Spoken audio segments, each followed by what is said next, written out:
Hey guys, so I'm back playing more Dream Daddy, a dad dating simulator. In the last video, we met Bad Dad at a bar and ended up hooking up with him, which was very surprising and I'm sure amazing. And we met Hugo, Amanda's teacher, and now we're in the car and we're gonna give Amanda a stern talking to since she's been falling behind in school recently. I pull up to the carpool and Amanda hops in the passenger seat. Yeah. So, did you have fun gossiping about me? Mr. Vega and I actually just gossiped about our celebrity crushes. So you talked about Mario Batali the whole time? It was a very productive meeting. I'm pretty hungry. Can we grab some dinner? Sure thing.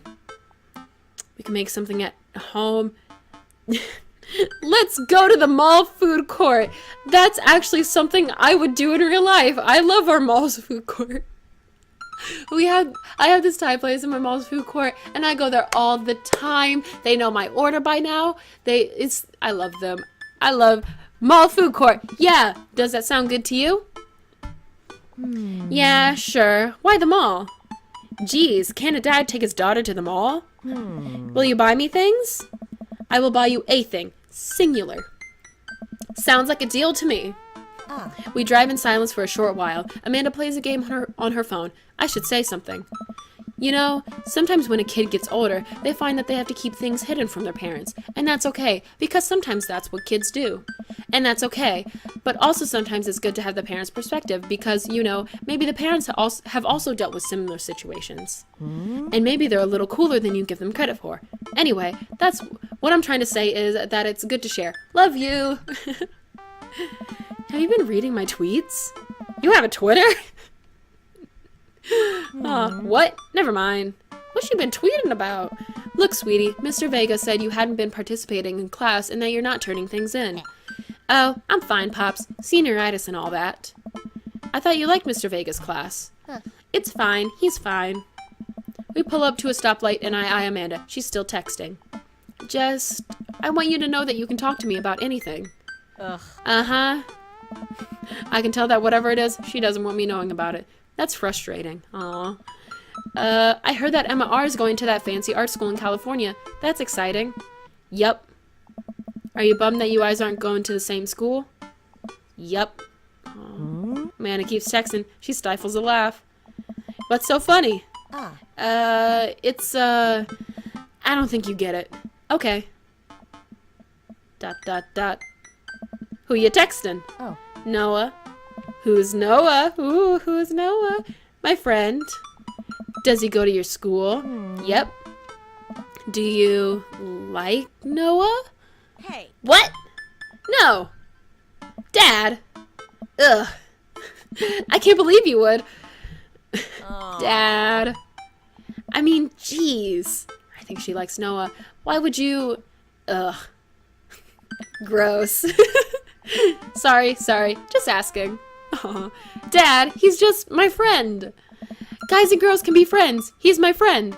She's getting awfully defensive, though. Okay. Jeez. This is going well. Well, good talk. Love you, kiddo. Aw. She leans forward and turns up the radio. I guess that conversation is over. To the mall, then. Aw. We arrive at the mall, a big indoor shopping center with a couple different floors. It's kind of dead, but that doesn't stop a mall security guard from yelling at a group of loitering teens. Let's eat something disgusting for dinner. Yay! Yeah. Hell yeah! Language, Missy. Heck yeah?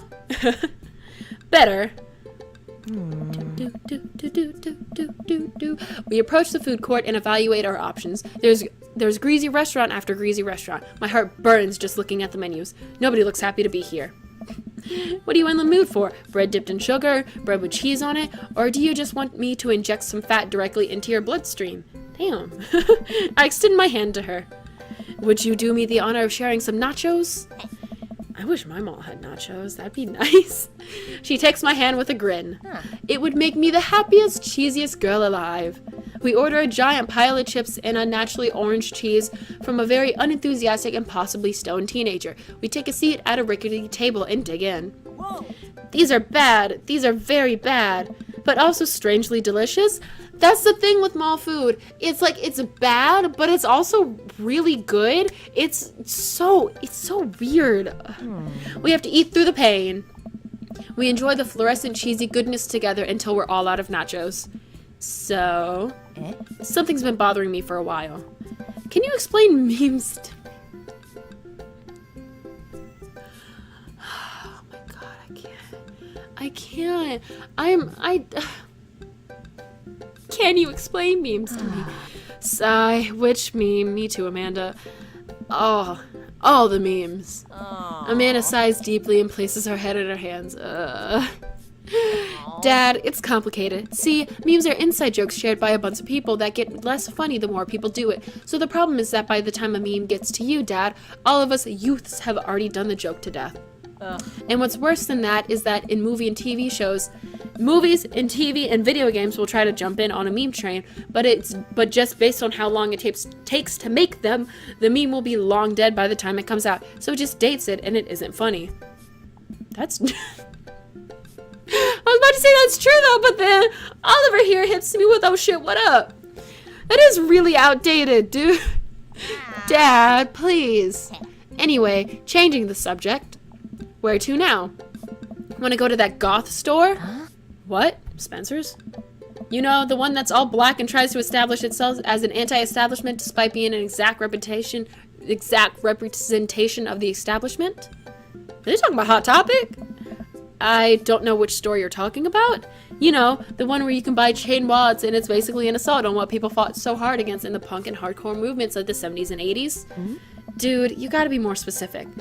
The one you threw up in that one time. Oh, that one! Yeah. Yep, it's Hot Topic. Amanda runs into the store with me trailing behind her. She makes a beeline for the back. There it is! You can still see the outline, kinda. That's disgusting! I'm so proud. Speech. Amanda. Speech! Alright, I'll do it if you stop chanting. Amanda stops immediately. I clear my throat. Thank you all for joining us here today to commemorate an historic moment that will forever shape history. On the very day, much like today, some 5 years ago, our very own Amanda Ann Green had too much blue raspberry slushy on an outing to the mall. After begging her father to take her to Dead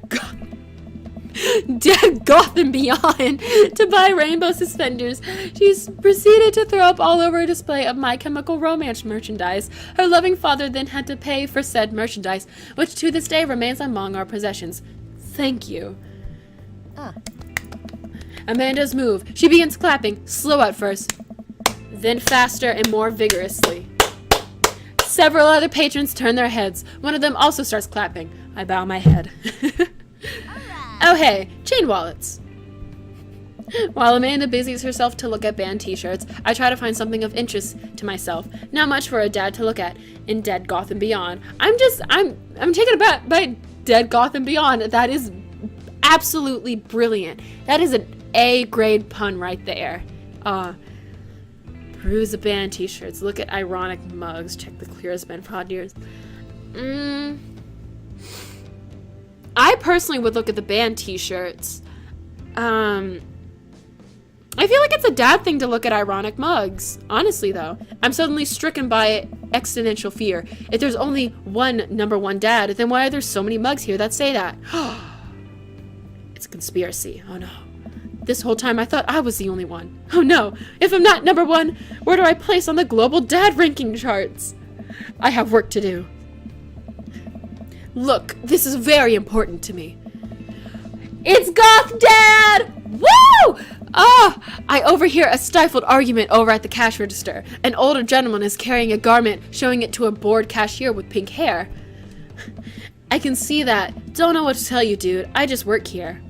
Listen, when I bought this online, the website said this blouse was Victorian expired. However, when I received it, it clearly had the trademark of Edwardian dressage.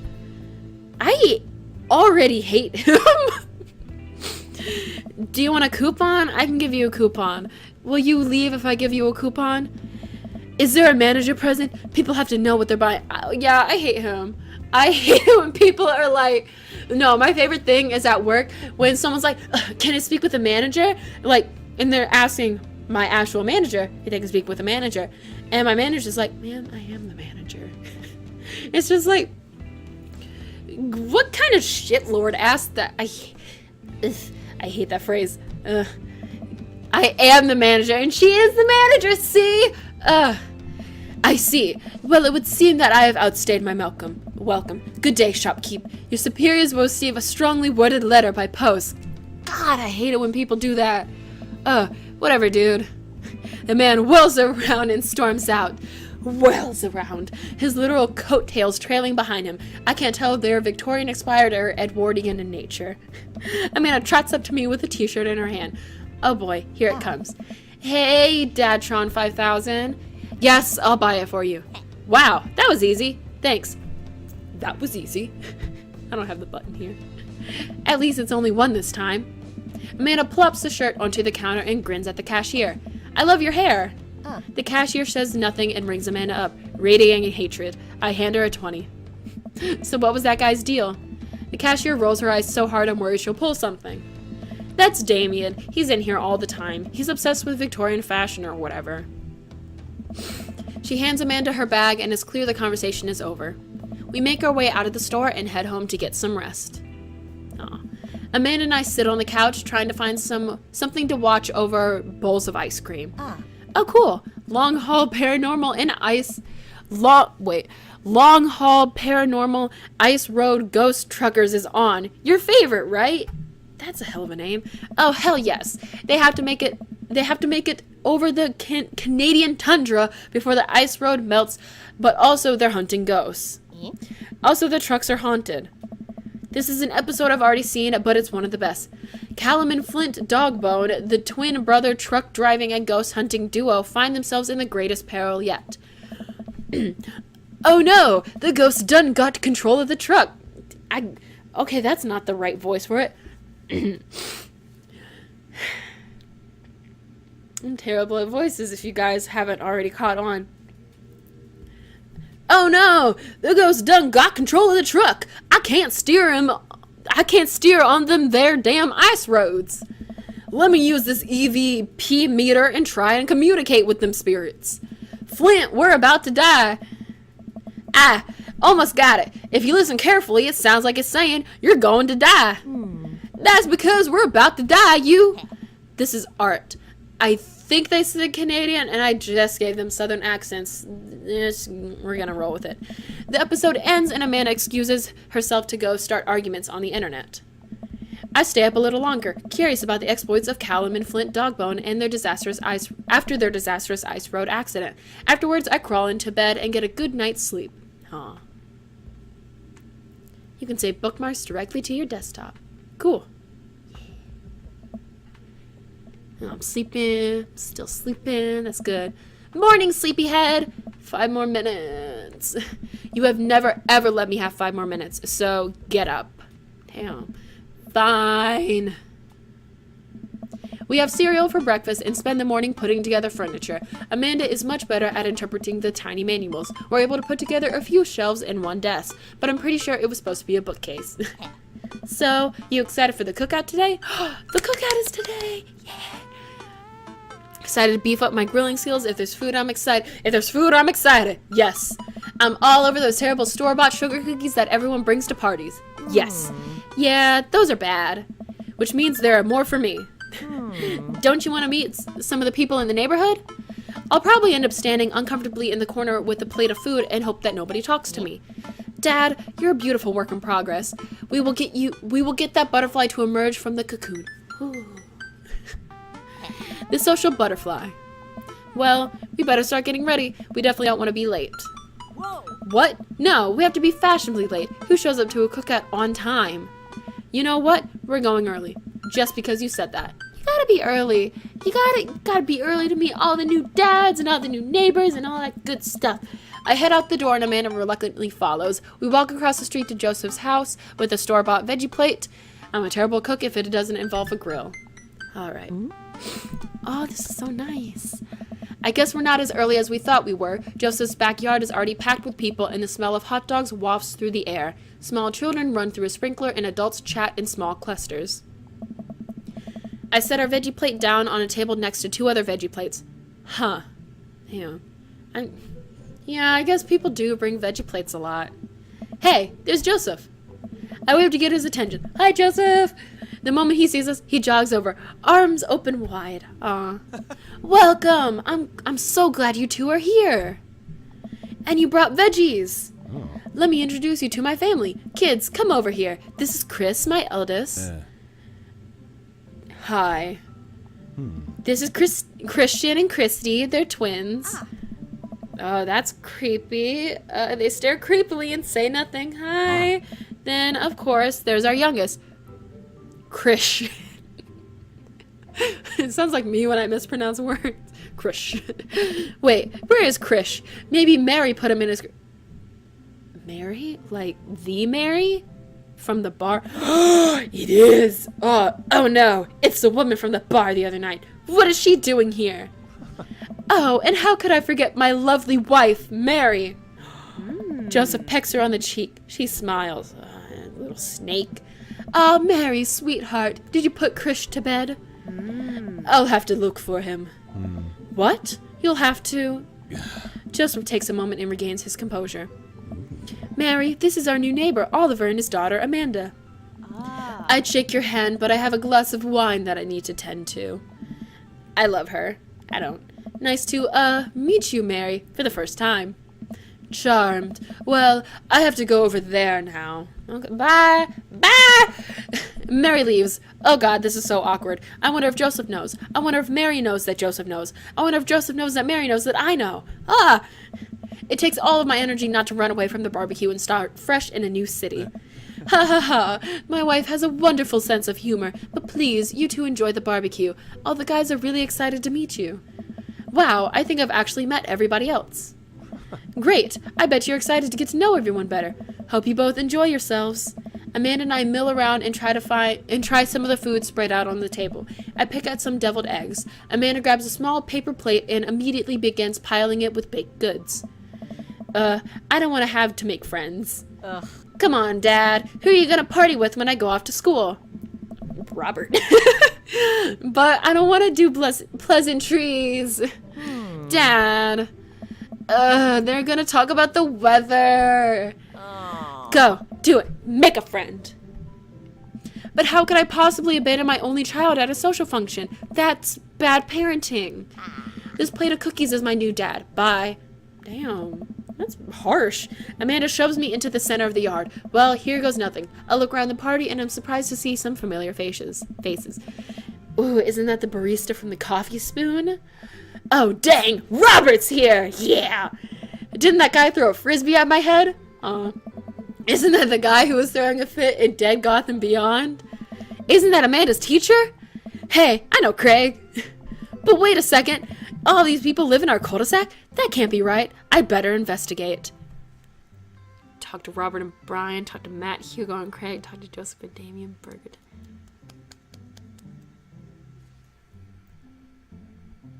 You know, I gotta talk to Robert and Brian. Hey! I walk over to Robert and Brian, who are chatting over drinks. Determined not to be weird about what happened last night, I hope Robert feels the same. Hey, guys. Oliver! How the heck are you? Settling into the neighborhood all right? Oh, you betcha. Got the living room in order at least.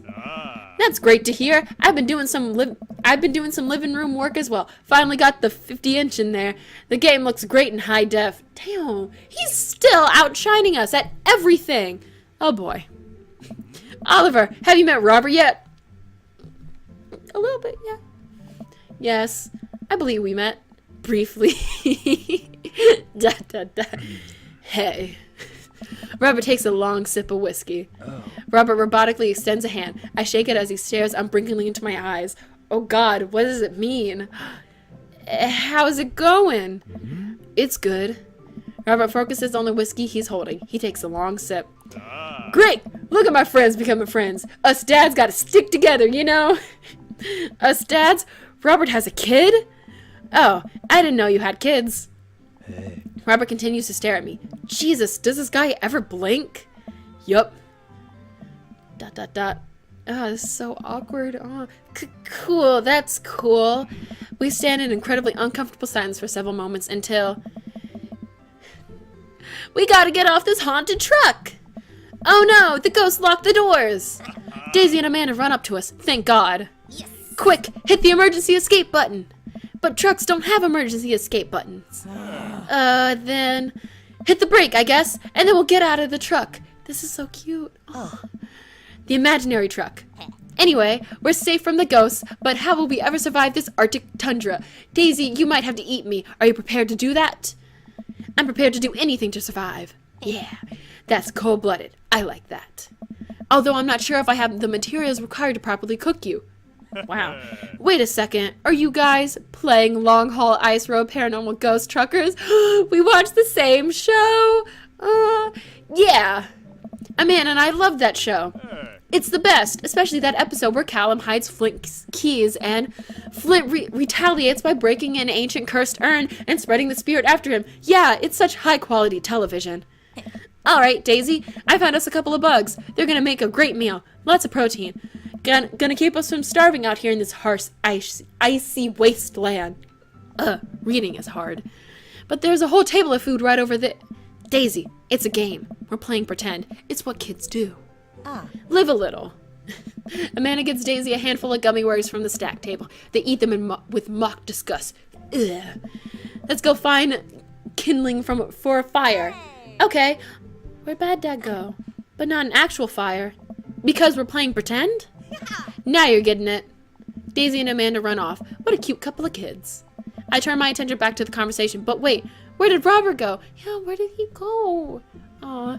I skim the party and finally find him in the corner talking to Mary. Does he not want to talk? Aw. Man, I've never seen her get along with anyone so quickly. Aw. I snap out of my Robert-induced haze. Damn, I would never. I guess Amanda just sort of has a way with kids. That's kind of amazing. Daisy doesn't really get along with kids her age. Aw. It's nice he's not trying to one-up me this time. Maybe we can have a regular friendship after all. Aw, I like him. Really? She just kind of keeps to herself. Her teachers say that she spends every recess in the library. I think the other kids are intimidated by her intelligence. There it is. I wouldn't worry about it too much. Amanda was shy at Daisy's age, too. She used to have a bit of a habit crawling under the tables and crying every time we took her to a restaurant. That's great. That's great. She bit people, too. Oh ho ho! Kids, right? Gotta love them. You're required to by law. Well, since they're getting along so well, maybe we should try to put together a little play date for them. Yeah, that'd be nice. Well, I don't want to take up too much of your time. Go meet some of the other fellas. Well, I think I'm gonna end this video off here. We had a very eventful time. We just started meeting some of the other dads at the cul-de-sac barbecue. Yeah, it turns out every dad lives in the same cul-de-sac as us.